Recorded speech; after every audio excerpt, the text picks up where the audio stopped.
Tweeps dragged Cassper Nyovest for not checking on his depressed friend. Cassper Nyovest received sad news on Wednesday and decided to share it with followers, but it caused an uproar in the comments section. The rapper shared a message on Twitter about his childhood friend, who suffered from depression, committing suicide.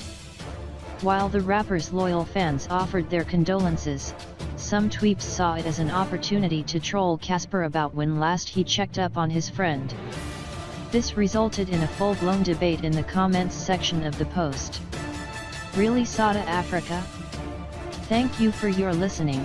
Please subscribe our channel for more hot news.